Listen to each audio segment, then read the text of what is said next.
யூடியூப்பில் மதன் கௌரி உங்கள் எல்லாருக்குமே தெரிஞ்சிருக்கும். எம்ஜி ஸ்குவாட் அப்படின்னு சொல்லி ஒரு மிகப்பெரிய இன்ஃப்ளூயன்சராக இருக்கார்.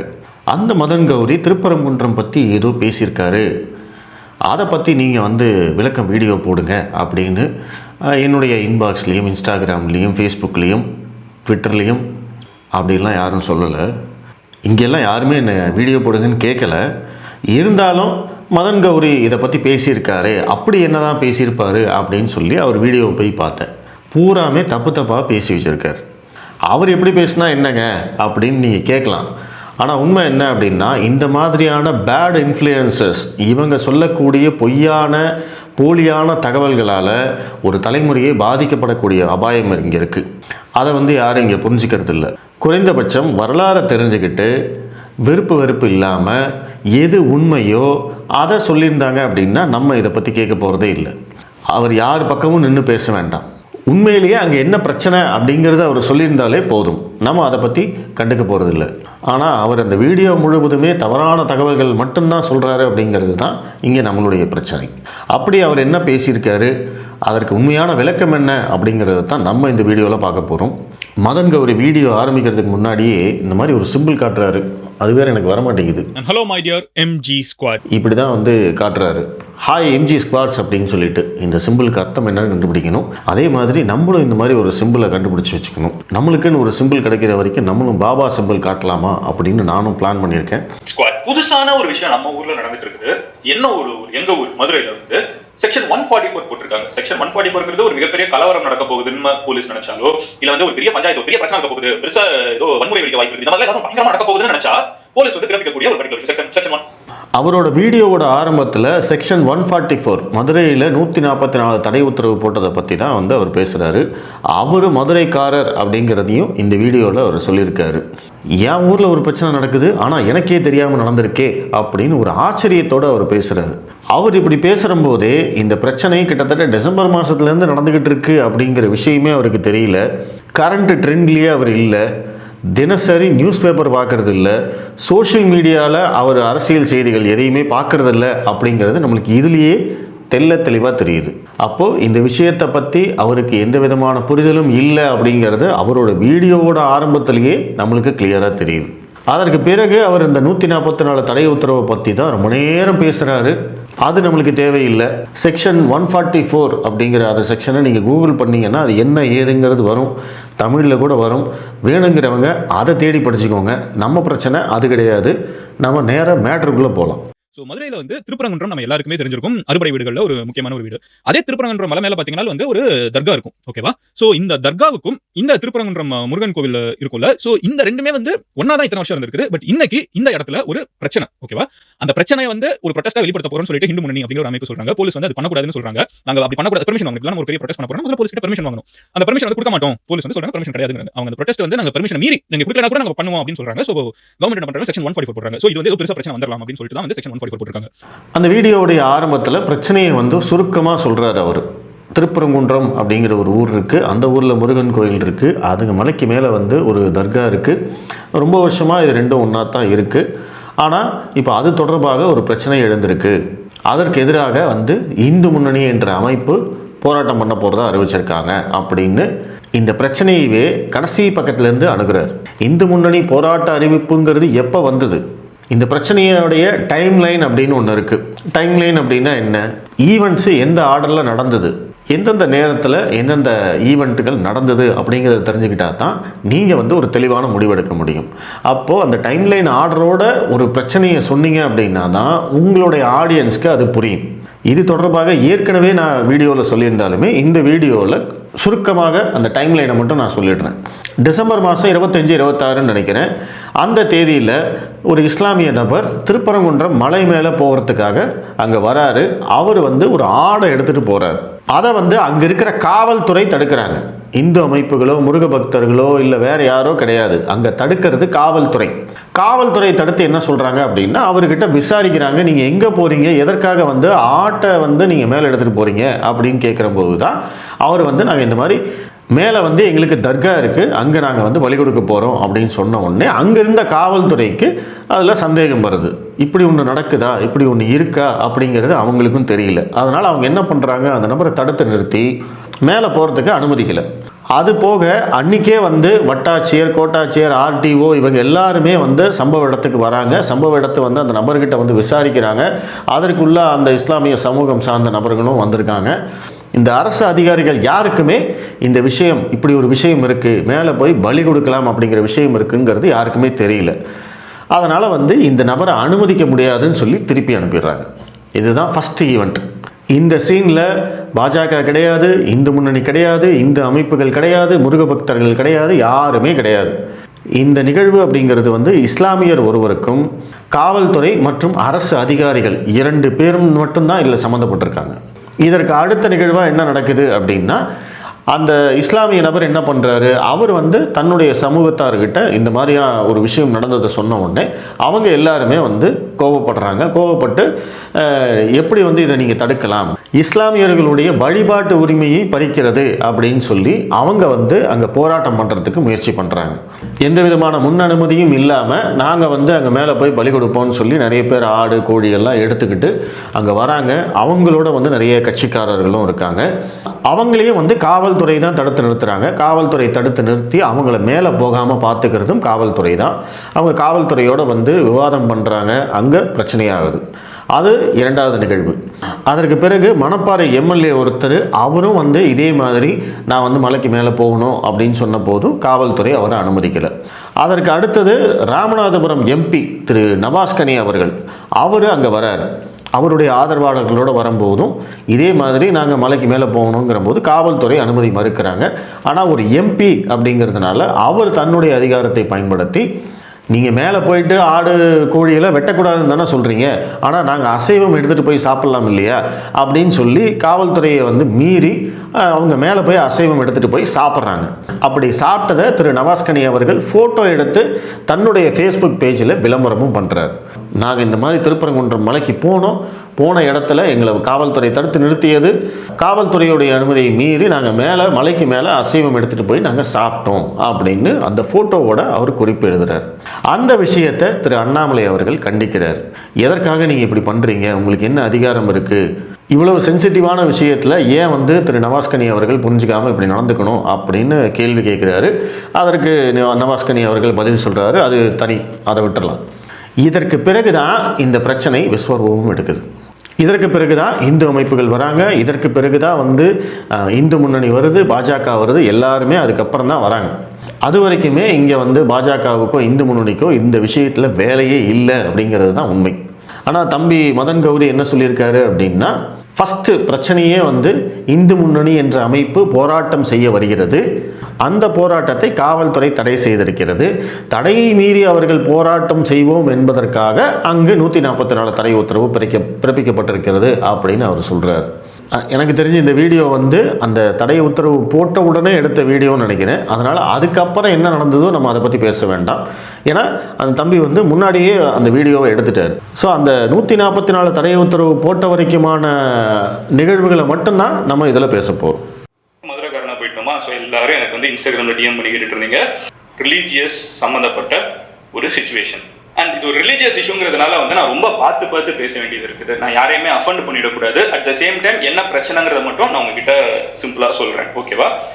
ஸோ இது வந்து மத சம்பந்தப்பட்ட பிரச்சனை அப்படிங்கிறதுனால நான் வந்து ரொம்ப பார்த்து கவனமாக பேச வேண்டியது இருக்குது. நான் யாரையும் வந்து அஃபண்ட் பண்ணிடக்கூடாது. அதனால் இதில் என்ன பிரச்சனை அப்படிங்கிறத நான் உங்களுக்கு வந்து சுருக்கமாக சொல்கிறேன் அப்படின்னு அவர் தம்பி சொல்கிறார். அப்படி ஸோ இந்த திருப்பரங்குன்றம் மேட்டரை பற்றி தம்பி என்ன சொல்கிறாரு அப்படிங்கிறத நம்ம கேட்போம். என்ன அப்படின்னு பார்த்தீங்கன்னா, இதை புரிஞ்சுக்கிறதுக்கு முன்னாடி நம்ம ஒரு ஃப்ளாஷ்பேக் போட்டு ஒரு 2200 வருஷத்துக்கு முன்னாடி போக வேண்டியது இருக்குது. ஸோ திருப்பரங்குன்றம் பிரச்சனையை தெரிஞ்சுக்கிறதுக்கு முன்னாடி நம்ம வந்து ஒரு ஃப்ளாஷ்பேக் போகணும் அப்படின்னு தம்பி சொல்கிறாரு. அதுவும் 2200 வருடங்களுக்கு முன்னாடி நம்ம வந்து ஒரு ஃப்ளாஷ்பேக்கை தெரிஞ்சுக்கிட்டா தான் இந்த பிரச்சனையை நீங்கள் தெரிஞ்சுக்க முடியும் அப்படின்னு சொல்கிறாரு. அப்படி என்ன 2200 வருட ஃப்ளாஷ்பேக் அப்படின்னு உங்களுக்கு தோணுது இல்லையா? அதில் மேட்டர் இருக்குது. அதுக்கு தான் இதை முக்கியமாக பேசுகிறேன். இந்த திருப்பரங்குன்றம் அப்படிங்கிற ஒரு மலை வந்து அறுபடை வீடுகள்ல ஒரு முக்கியமான ஒரு இடங்கிறது நம்ம எல்லாருக்குமே தெரியும். இது வந்து இன்ஃபேக்ட் ஃபர்ஸ்ட் அறுபடை வீடுன்னு நினைக்கிறேன். ஸோ இந்த அறுபடை வீடுகள் கொண்ட தமிழ்நாட்டில் இருக்குது. அதில் வந்து திருப்பரங்குன்றம் ஒரு முக்கியமான ஒரு ஊர். அறுபடை வீடுகளில் மிக முக்கியமானது திருப்பரங்குன்றம் அப்படின்னு உங்கள் எல்லாருக்குமே தெரியும். பட் இன்ஃபேக்ட் இதுதான் வந்து முதல் அறுபடை வீடுன்னு நான் நினைக்கிறேன் அப்படின்னு அவர் சொல்கிறாரு. மதுரைக்காரராக இருந்துக்கிட்டு திருப்பரங்குன்றம் தான் வந்து அறுபடை வீடுகளில் முதல் வீடு அப்படிங்கிறதே தெரியல அப்படின்னா இவர் என்னத்த மதுரைக்காரன்னு தெரியலையே. இதை கேட்டால் மதுரைக்காரங்களே டென்ஷன் ஆயிடுவாங்க. அது வந்து ஒரு குன்று, ஓகேவா? இது கீழே வந்து மலையும் இருக்கும். இதுதான் அந்த மலையோட மொத்த செட்டப்பு. இந்த வாக்கியத்தை அவர் பேசுனதுக்காகத்தான் அவரை வந்து ட்ரோல் பண்ணிக்கிட்டு இருக்காங்க. திருப்பரங்குன்றம் அப்படிங்கிற இதில் வந்து மேலே ஒரு குன்று இருக்கும், கீழே மலை இருக்கும் அப்படிங்கிற மாதிரி அவர் பேசியிருக்காரு. ஏதோ ஃப்ளோவில் பேசியிருக்காரு. குறைந்தபட்சம் எடிட் பண்ணுற போதாவது அதை வந்து திருத்திருக்கலாம், அந்த லைனையே எடுத்திருக்கலாம். ஏன்னா திருப்பரங்குன்றம் எப்படி இருக்கும் அப்படின்னு வந்து ஸ்கெட்சு போட்டெல்லாம் காட்ட வேண்டிய அவசியம் இல்லைன்னு வச்சுக்கோங்களேன். இது வந்து சங்க இலக்கியத்திலே வந்து சங்க பாடல்கள்லேயே வந்து மென்ஷன் ஆயிருக்குன்னு நம்மளால வாசிக்க முடியுது. 2200 இயர்ஸ்க்கு முன்னாடி பார்த்தீங்கன்னா இங்கே வந்து ஜெயின் பெட்ஸ் இருந்திருக்குது, ஓகேவா? சமணர்கள். ஸோ ஜெயின்ஸோட ராக் பெட்ஸ் அப்படின்னு ஒன்று சொல்லுவோம். கொஞ்ச நாளுக்கு முன்னாடி கூட டங்ஸ்டன் பற்றி பேசப்போ இந்த அருக்காப்பட்டி ஏரியாவில் வந்து டங்ஸ்டன் எடுக்கிறதுக்கு வேணான்னு சொன்னப்போ அங்கே ஜெயின் பெட்ஸ் இருக்குன்னு சொன்னோம். ஸோ மதுரையை சுற்றியே நீங்கள் பார்த்தீங்கன்னா திருப்பரங்குன்றம் முருகனை பற்றி சங்க இலக்கியங்களில் சங்க பாடல்கள்லேயே வந்து நம்மளால் பார்க்க முடியுது அப்படின்னு சொல்கிறாரு. கரெக்டு, ரொம்ப உண்மையான விஷயம். முருகனை பற்றி சங்க இலக்கியங்களில் எத்தனையோ தரவுகள் இருக்குது. அதை பற்றி சங்க இலக்கியங்கள் சங்க பாடல்கள் பற்றி தெரிந்த நபர்கள் நிறைய எடுத்து போட்டிருக்காங்க. நம்மளுக்கு அதை பற்றி தெரியாது அப்படிங்கிறதுனால நம்ம அதில் கமெண்ட் சொல்லலை. ஆனால் இந்த விஷயத்தை பொறுத்த வரைக்கும் தம்பி சொன்னது கரெக்டு. ஆனால் இதுக்கு அடுத்த ஒரு விஷயம் சொல்கிறார். 2200 வருடங்களுக்கு முன்னாடி அந்த இடத்துல வந்து சமணர் படுகை இருக்குது, ஸோ அப்போ இருந்தே வந்து அந்த இடத்துல இருந்திருக்கு அப்படின்னு சொல்லி டைரெக்டாக வந்து அந்த இடத்துல ஜம்ப் பண்ணிட்டார். அவர் முன்னாடி சொன்னார் இல்லையா, நம்ம 2200 இயர்ஸ் வந்து ஃப்ளாஷ்பேக் போகணும்னு சொல்லிட்டு, அந்த ஃப்ளாஷ்பேக் தான் இது. அதாவது முருகன் அப்படிங்கிறவர் சங்க இலக்கியத்திலேருந்தே இருக்கார் அப்படிங்கிறதையும் சொல்கிறார் அப்படி. ஆனால் ஃப்ளாஷ்பேக் எங்கேருந்து ஆரம்பிக்குது அப்படின்னா 2200 வருஷம் சமணர் படுகையிலேருந்து தான் ஃப்ளாஷ்பேக் ஆரம்பிக்குது. அங்கே திருப்பரங்குன்றமில் என்னவெல்லாம் இருக்குது, முருகன் கோயில் இருக்குது, மேலே காசி விஸ்வநாதர் ஆலயம் இருக்குது, அதே மாதிரி ஒரு தர்கா இருக்குது. அப்போ இதில் வந்து எது முதல்ல வந்திருக்கணும்? சந்தேகமே இல்லாமல் முருகன் கோயில் தான் முதல்ல வந்திருக்கணும். ஏன்னா சங்ககால இலக்கியங்கள்லேயே வந்து முருகனை பற்றி இருக்குது அப்படிங்கிற போது அப்போது அந்த சங்க காலத்துக்கு முந்தைய மிகவும் பழமையான முருகன் தான் அங்கே இருக்கார். ஸோ அப்போ அவருடைய காலத்தை வந்து நம்மளால் கணிக்கக்கூட முடியாது. பட் இருந்தாலும் 6ஆம் நூற்றாண்டு 7ஆம் நூற்றாண்டு அப்படின்னு சொல்லியிருக்காங்க நம்மளுக்கு. அதுவும் அந்த வரலாறு தெரிந்தவர்கள் அதை தரவுகளோடு சொல்லட்டும்.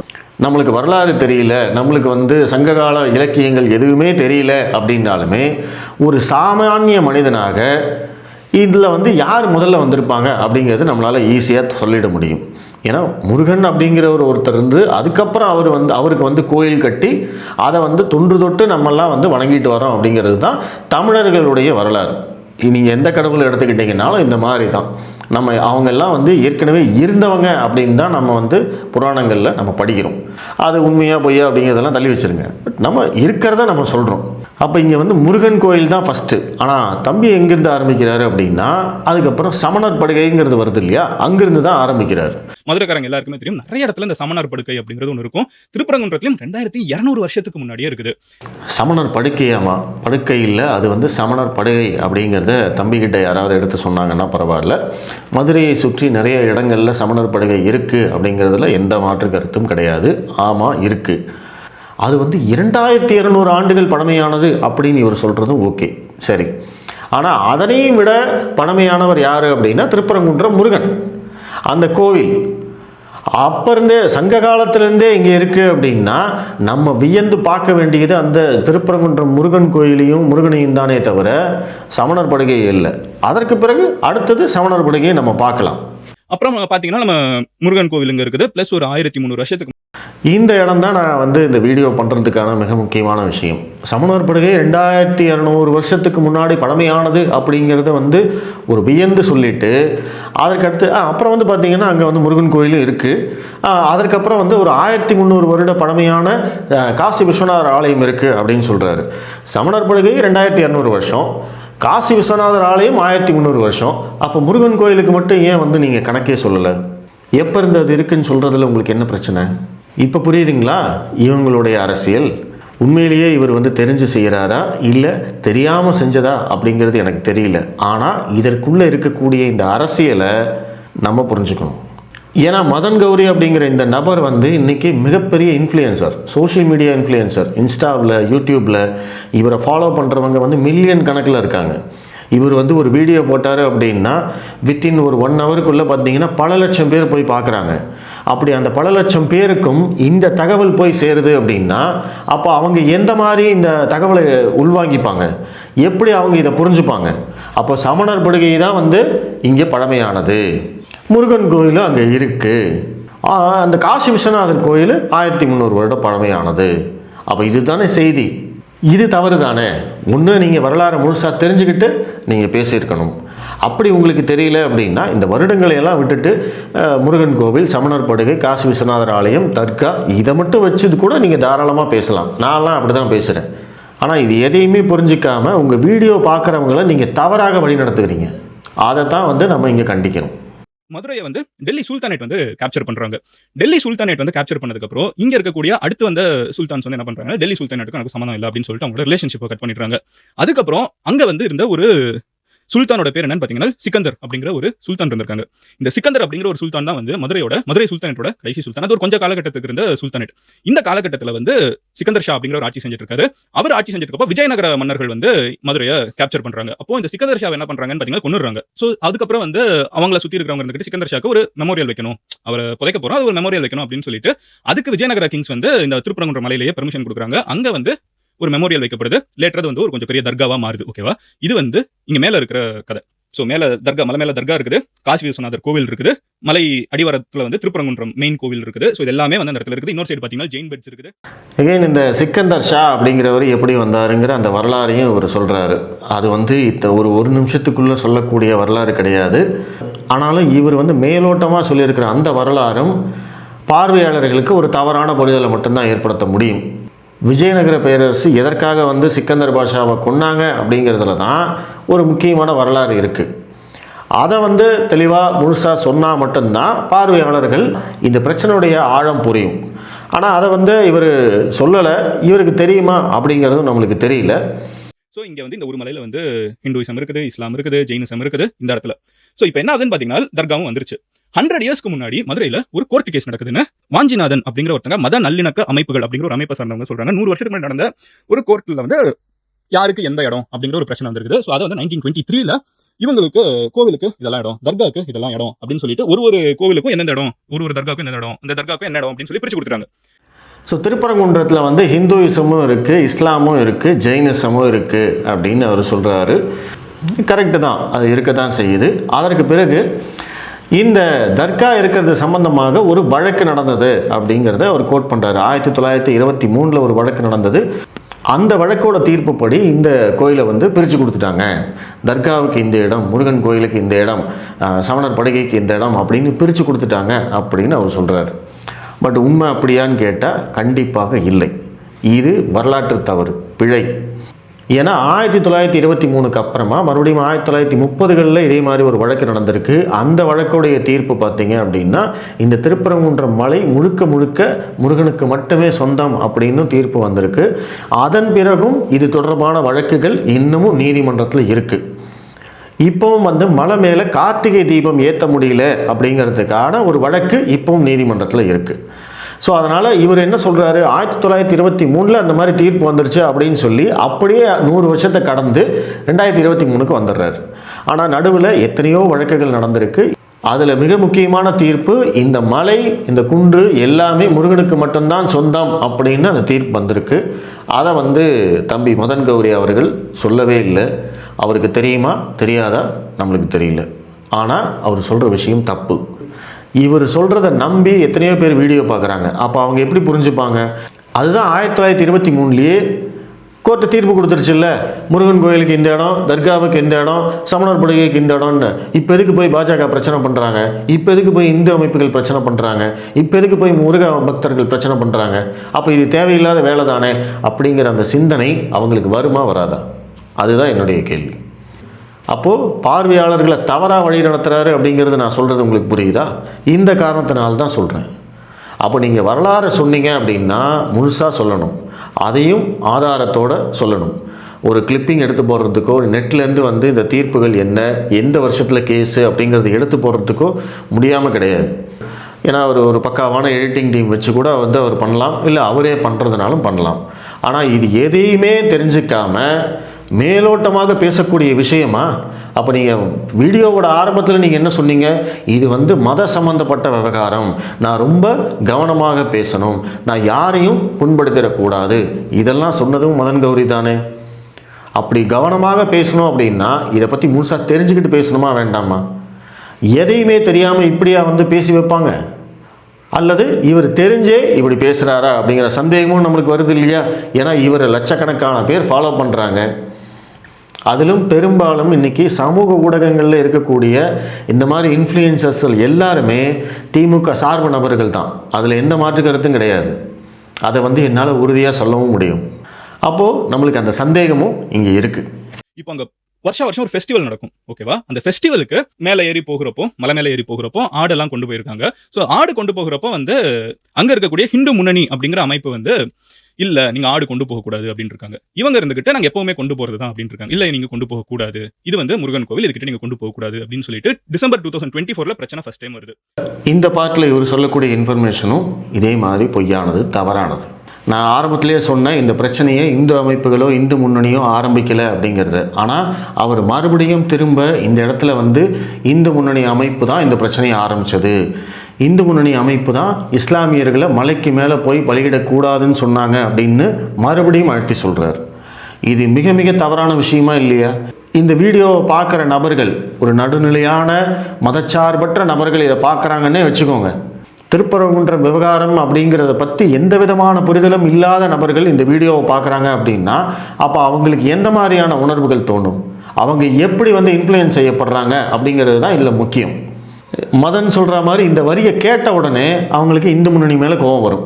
இவங்க தான்ப்பா பிரச்சனை பண்ணுறாங்க, இஸ்லாமியர்கள் பக்கம் சரிப்பா, அதான் கோர்ட்டு தீர்ப்பு கொடுத்துருச்சு இல்லைப்பா, இவங்க தான்ப்பா வேணுன்ட்டே பிரச்சனை பண்ணுறாங்க, பாஜக தான்ப்பா தப்பு அப்படின்னு தோணுமா தோணாது? அப்போ இவருடைய நோக்கத்தை சந்தேகப்படாமல் என்ன பண்ணுறது? அப்போ இவர் வந்து தெரியாமல் பேசுகிறாரு அப்படின்னு இவர் சொல்லிட்டு போகலாம். ஆனால் தெரியாமல் பேசுகிற விஷயமா இது? டிசம்பர் மாதமே பிரச்சனை ஆரம்பமாயிருச்சுன்னு இப்போ சொல்கிற அப்படி. ஆனால் பிரச்சனையை ஆரம்பித்தது எப்படி அப்படின்னு தேடி கண்டுபிடிச்சி அதை சொல்கிறதுல என்ன பிரச்சனை? யார் முதல்ல தடுத்தாங்கன்னு சொல்லணுமா வேண்டாமா? இஸ்லாமியர்களை தடுத்தது காவல்துறை தான், அவங்க தான் முதல்ல தடுத்தாங்க அப்படின்னு மதன் சொல்லியிருந்தாரு அப்படின்னா அந்த வீடியோவை பார்க்குறவங்களுடைய பார்வையே மாறிடும், அவங்களுடைய நிலைப்பாடே மாறிடும்.